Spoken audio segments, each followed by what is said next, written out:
Welcome back, Panther fans. I'm David Brown here with Ryan Graham, Hey, y'all. and this is State of Atlanta. Tim is on vacay, so it's you and I holding it down tonight. Yeah. Be good. He hasn't really said where he is. It's just at the beach. That's nice. Yeah. Well, yeah. I was at a water park in the Smoky Mountains up until about 5 hours ago, or when I got home about 5 hours ago. No, where'd you go again? It's called Sevierville, Tennessee. They have a water park up there. Family in a cabin. Brother-in-laws and I getting debaucherous. It was a pretty good time. But Nice. always good to be back. So, all right, we are definitely in that really weird time of the off season where it's too soon to talk about actual stuff, but then there's not really anything going on anywhere. Yeah, I think there's coach speak floating around and stuff, but I typically ignore it. Yeah. I'm just not very good at paying attention to coach speak. You know? Speaking of coach speak, there was an interview with head basketball coach John Crimmins on some YouTube channel, whatever, and I did not get a chance to watch it yet, but I did use the good old buddy ChatGPT to try to find some nuggets to talk about from what he said, and I need to go back and listen to this whole thing. I'll share it on our socials when I get that chance to do that. But he said that one of the top things in the interview was when he took the job, he was talking to some players out there, and they said that Georgia State was their top school and were never contacted by Coach Hayes' staff. That's interesting. And they were good recruits. I guess so. Yeah. I mean that he heard said that though. I got to go back and actually watch the interview myself, but that's what one of the things that it popped out and said. That there were players that said that Georgia State was their top pick and did not get contacted at all. So, man, I think that's weird. One, for a coach to comment on another coach like that. He didn't say Hayes, but I'm saying Hayes. He said they were just previous coach. Yeah, he said just never contacted before. Yeah, but I appreciate the honesty. It's a little refreshing, honestly. You don't expect to hear something like that about another coach, and I know it wasn't specifically, but it's nice to hear the honesty. You know, right. We knew there were problems. Now we sort of maybe know some of them. Yep. Yeah, he refers to Georgia State as a mecca, or sorry, Georgia refers to Georgia as a mecca for basketball. I mean, Atlanta is literally known as Black Mecca. It is. Black people around the country literally say, "I need to go to Atlanta at some point in my life because it's Black Mecca." It's a destination. It's absolutely a destination. They want to spend some time here. At some point in their lives, even if they leave, come back to wherever they're from, whatever, they want to spend some time in Atlanta. Culture's here. The music, so much of the music has been born and lives here. It's a destination for a lot of kids that can ball out and play basketball. So it should be easy to get kids out of state. It should be easy to keep kids in state as well. And he talks about building around Atlanta and the same kind of stuff we've seen before. That 5-star people, trying to find people that are good quality character people to come play versus just getting somebody based on pure raw talent that is not as good of a person and stuff like that. Let's see. I mean, I don't necessarily care about being a good person, right? Don't be I don't know. If you're a violent person, I don't really want you part of my program or whatever. But I need you to be a team player. That's all I really need. When you're on a team, you need to be able to work within the team and not be a me type person, because if movies have taught me anything, it's once you start clicking like that, that's when you start gelling, That's when the rust comes off, is when you work as a team, and then you look better. Well, you see it all the time, especially in the higher ranks in the NFL and stuff like that, where they refer to them as these cancers to the locker room. You bring in these players that are just loud and me, like you said, and it just kind of kills all the morale in the locker room. People aren't, they're not happy to come to work, not happy to do their job, and they don't perform as well. I mean, it gets seen all the time. So him going for good quality character people, I assume that means he's looking for people that are going to gel and build around each other and realize that when the team succeeds, they succeed. And it's not just about them. So that's good. But again, coach speak, he does refer to the program as our program, not my program. So he's not talking all, propping himself up there. He's in the family. He's in the Panther family. He's in the Panther family. wants Georgia State to reconnect with the Atlanta community through camps and fan engagement, up-tempo, exciting style of play. I always say that. That is just a canned basketball coach comment. He praised Georgia State's administration and facilities. The facilities, yeah, they're great. The administration, okay. Maybe he's talking about Coach A.D. McKee. I don't know. Yeah, no clue about that one. That's a little weird. Yeah, I don't know. I'll have to go back and watch it and I'll share it out there. Georgia State as an institution has been making big moves for the last decade, 2 decades, whatever, and has been growing a lot. And in that way, the Georgia State administration has been great, but it just athletics has sort of just felt very back burner, not like the same effort hasn't gone into it, except for some of the facility stuff, which is still just stuff that like somebody can go in front of the Board of Regents or in front of like their next gig and be like, oh, I built these 4 things, Yeah, Georgia State has changed a lot from when I first went to school to what it is today. I mean, athletics is the biggest component of that. I mean, they've had a lot of advances, a lot of changes, but having started football, getting Coach Hunter to do what he did with the program, now having the football stadium, having the convocation center, getting that baseball field put down there.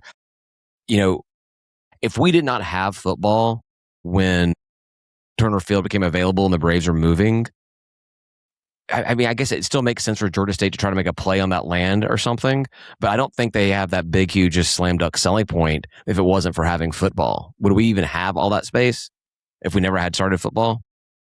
I mean, that's pretty much why we put our foot in that door, It was like, we want that stadium, and then like all this other stuff kind of came with it. We could have actually had Rita World in our lazy river going through all of Summerhill. No, but like horse racing was way more likely than Rita World. But none of the plans kept Turner Field around, right? It was like Rita's World was like a water park thing, like a park/water park, and then there was like, I don't think it was horse racing then. Horse racing has been talked about there. I think it was a casino. Yeah, but I don't think anything keeps Turner Field there now, Center Park. So football got us into that area. Without it, we probably don't have the convocation center. We certainly wouldn't have baseball. So, even though the university has changed a lot on the, academic side of things and the campus life and all that kind of stuff, football has been the reason to push and see so much of the change we've had. And all of this while having an athletics department that doesn't seem to give too much of a damn about doing anything with that football program to make it anything exceptional. Yeah, no, I agree. I don't understand at all. And it should be transformational. It could have been even more transformational had somebody like picked up the ball and run with it. Really? Pun intended. Yeah. So I didn't really mean to get off on that kind of a topic, but kind of makes sense, I guess. So. Yeah. No, I mean, you're absolutely right. Like football has shaped, especially like having alumni come back to the program too. So like people like me and you, like who weren't necessarily as connected, and now we're like super duper connected to Georgia State. And there's like, a whole community of us now of people who are super duper connected to a school that we probably wouldn't be otherwise. Yeah.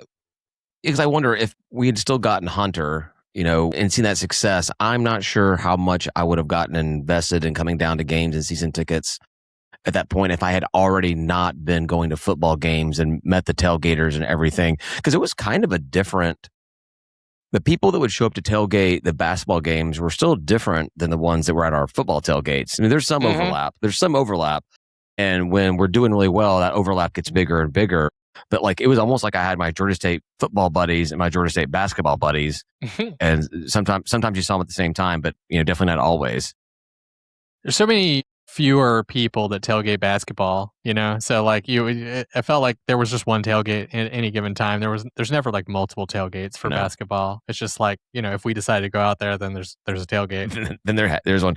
Yeah, but it's more difficult with basketball. You have your Saturday games, but having those weekday night games, it's really hard to get people downtown to do something.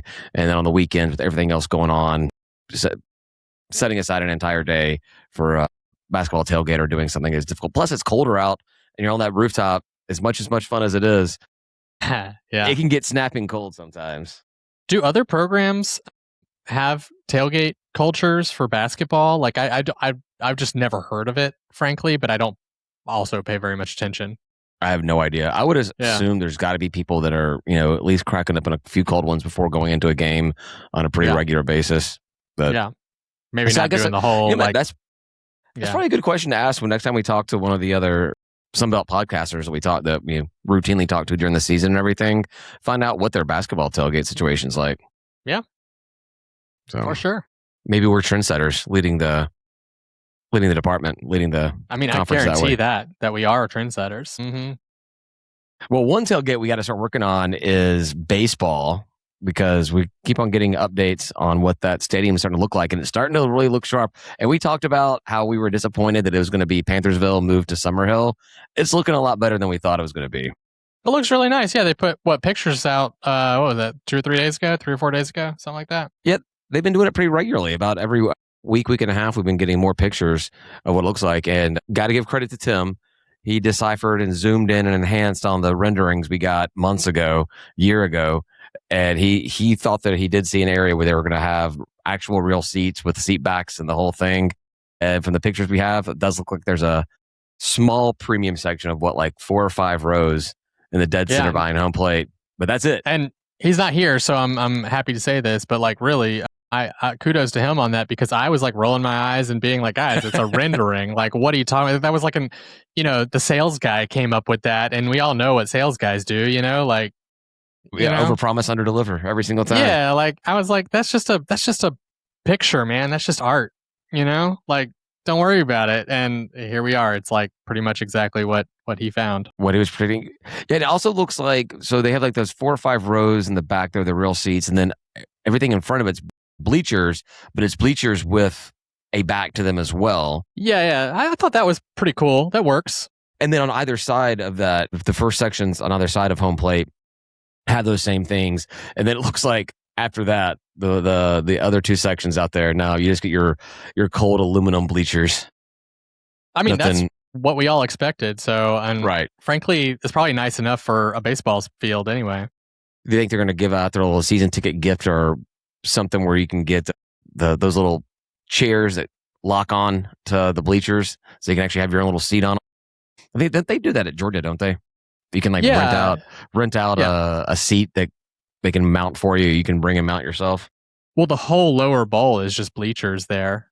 Maybe even part of it's just concrete steps. But I think there's the bleacher metal seating on top of those concrete steps. But the whole lower bowl at Sanford Stadium is bleachers. So, but yeah, people set those up all the time. Like if you get there early, there's a bunch already out there, so they must sell them or right. Let people just leave them.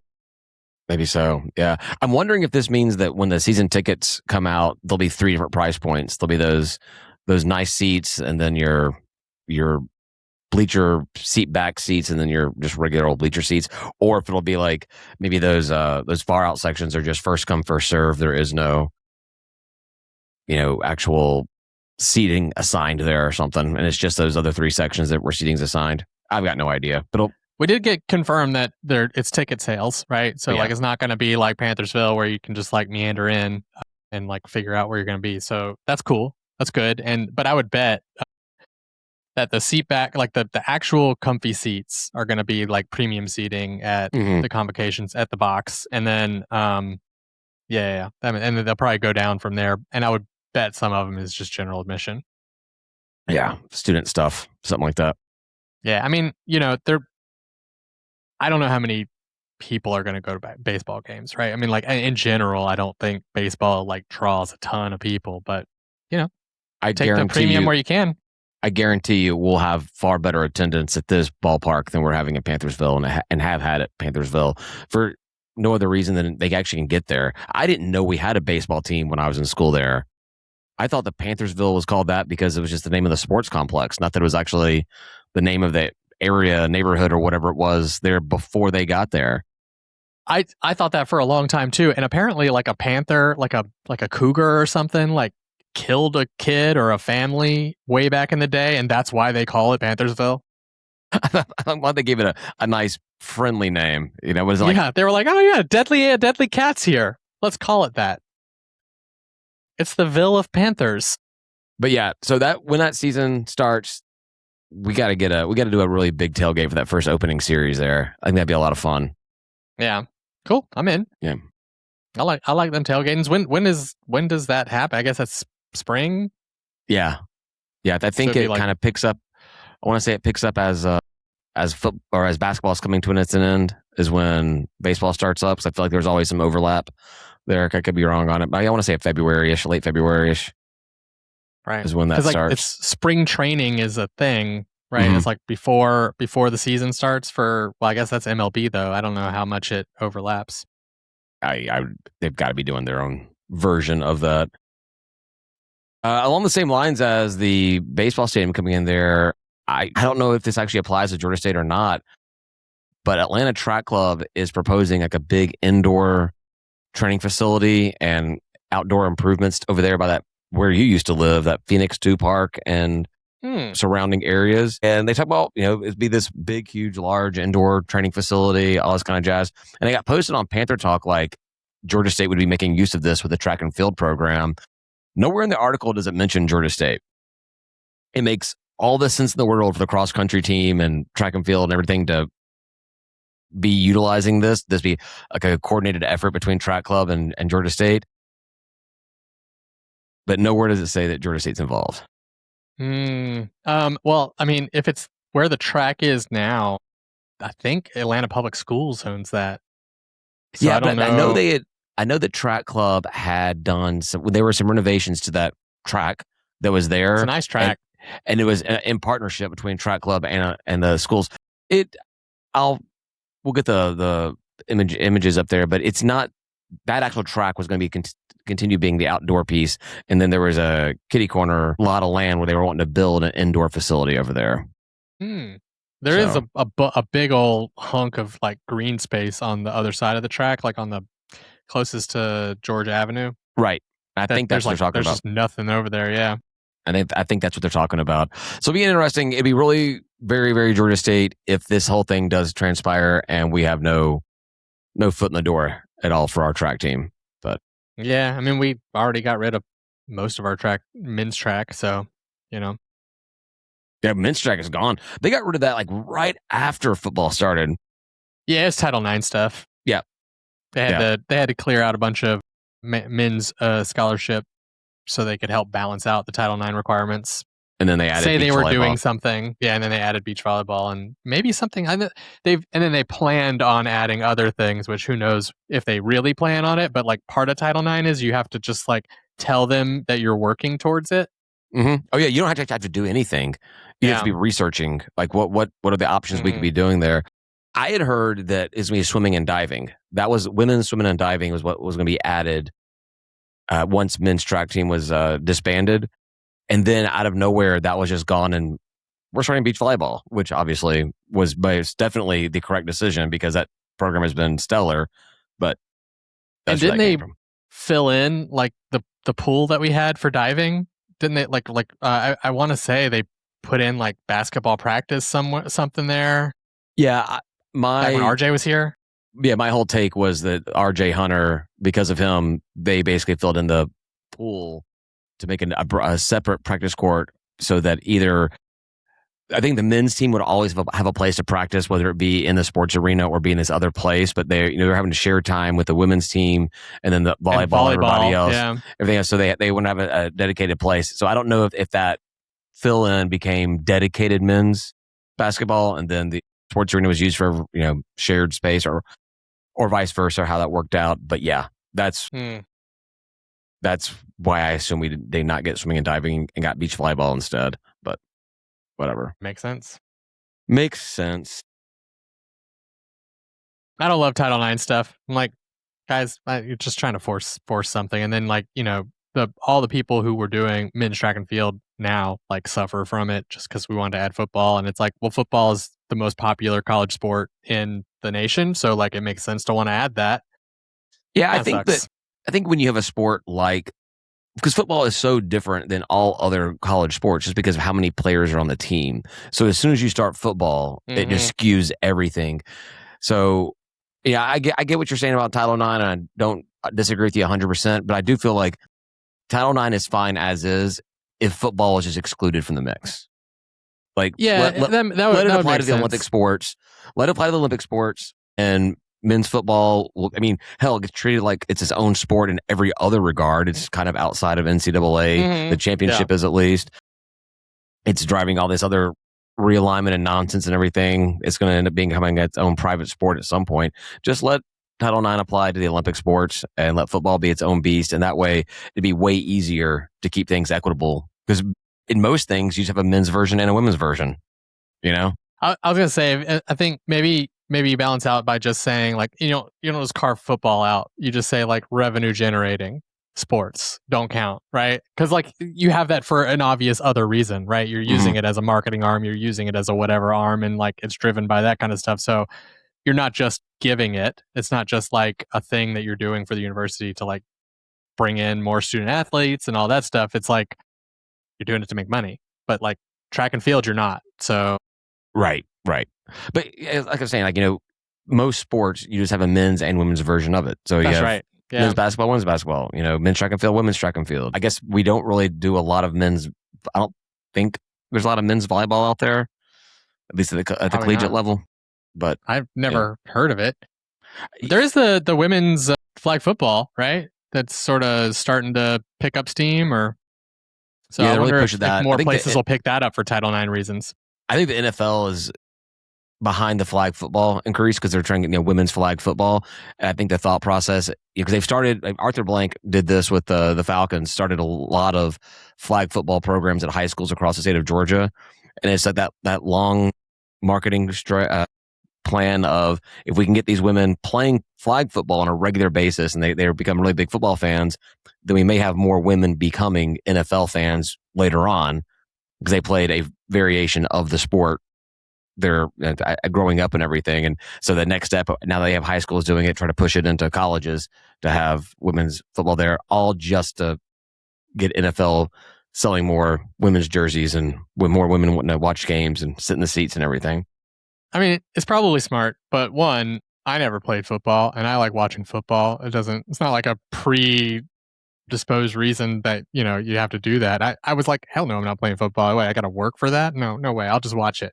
But like, secondly, I don't understand why they're not just playing football. Like, why is it got to be flag football? I think they probably just don't have enough people that would want to play. I don't know. Does it require the numbers or? I mean, I don't know if you'd have enough women that would want to play full contact football. Oh, I see. Yeah. Right. No idea. No, that's fair because they're smarter than us. So most definitely. The one thing that women are not smarter than men on is choosing to spend their lives with men. So that's got to be a pretty lousy thing. It's never really worked out for them, A bunch of them don't. That's true, and it's growing too, right? Yeah. Yep. A lot more are waking up. I saw a TikTok video. They're exploring like the what if men just vanished, like all men vanished from the planet, like overnight. Mm-hmm. No dead bodies, no anything, just literally vanished. And they're talking about how these industries that are like 97% of men do this or 99% of men are in these industries and how without having skilled labor in those things, like how the electrical grid just collapses, planes start falling out of the air because the pilots were all men when these flights were in air and this vanishing happened and all this kind of stuff. It kind of painted this very desolate world of how quickly things would fall apart without men. Go to the comments. All women are like, sounds worth it. Sign me up. How can we get this, make this a reality? I was like, damn, women. Jesus. You gotta crack a few eggs, huh? Yeah. But all right, off track savage. there. So this is not Georgia State related, but it is college sports related, and I think it's could have some big impacts. Did you see the Big 12 sold the naming rights to their football and basketball programs? No, what's that mean? What do you mean? So there's a sponsor, Monster Energy. Monster Energy is now the sponsor of the Big 12 football and basketball. So they shall now be, the conference is still Big 12. There's not a Monster Energy Big 12 conference, but there are Monster Energy Big 12 football and Monster Energy Big 12 basketball. So they've branded the whole segment, I guess. Yes. It'd be like Sunbelt football and Sunbelt basketball as like a brand in and of itself with a sponsor. but it's Monster Energy Big 12 football, Monster Energy Big 12 basketball. All the players across the entire conference will have Monster Energy logos on their jerseys. They will have logos on the basketball courts, on the football fields. The media day will be named as Monster Energy Big 12 Media Day. And yeah, and all of this obviously is a chance for the Big 12 to try to catch up to, or an attempt to catch up to the money that like SEC and Big 10 are raking in. Sure. But I don't know if there's actual official numbers out there, but the article I read said that they are estimating just a little more than $1 million a year per program. And that just doesn't seem like for a P4 conference, another $1 million, that would be great for us. Balance our budget. But another $1 million to a P4 program that's already getting like, $60 million a year in TV money, I guess. Again, I know Big 12's not getting that much. Yeah. It seems low. It seems like something that the Sun Belt would do. Like the Sun Belt. So I guess my point is, what is the step down? So if the Sun Belt were to go and get a naming sponsor like this, if the Big 12 is getting a little more than $1 million a program, are we even getting $250 a program? 100? Yeah, I don't know.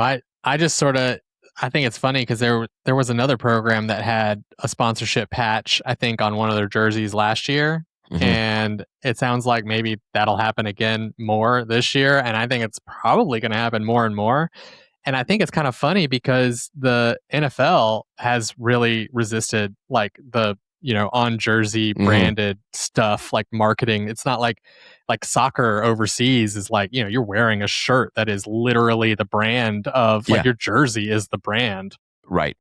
And like people make fun of that, they don't have commercials, but they're walking commercials. And it's funny to see that the NCAA moving faster towards that than the NFL. Well, NFL is already generating gobs and gobs of money. Sure. I mean, they will. They'll take more. Everyone will take more.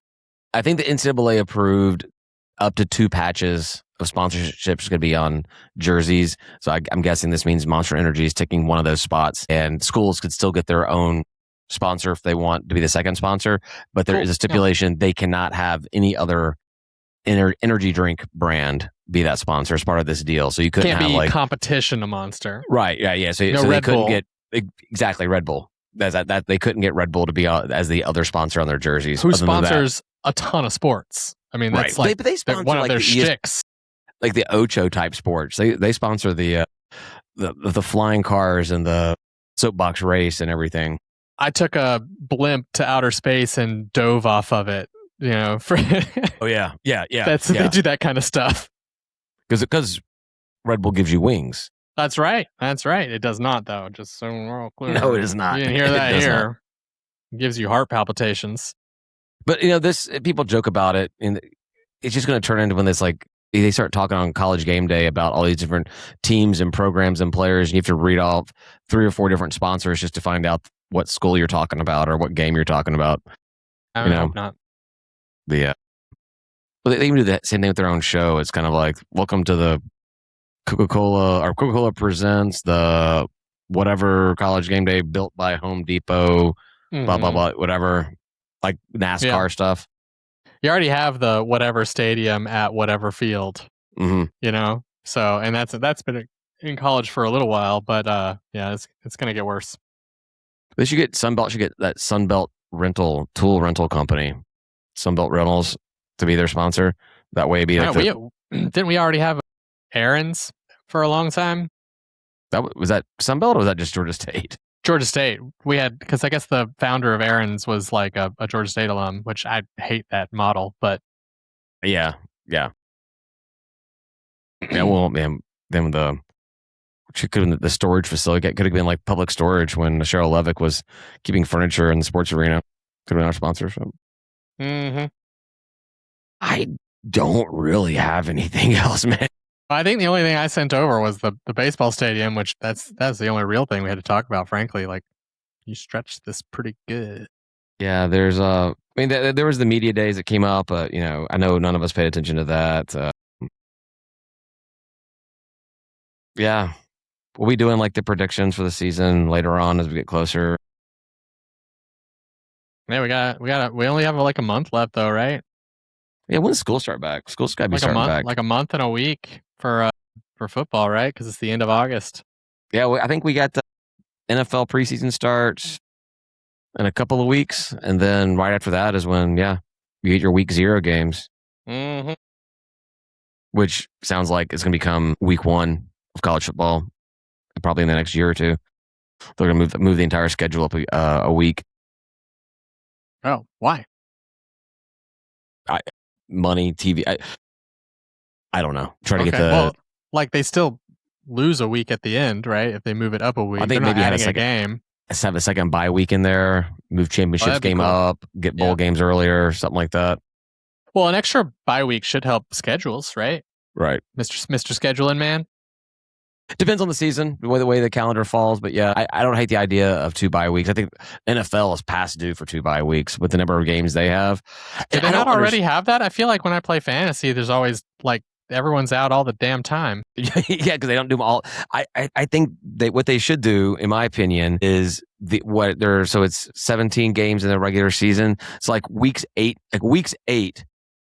all NFC teams are on bye week, and all AFC teams play each other.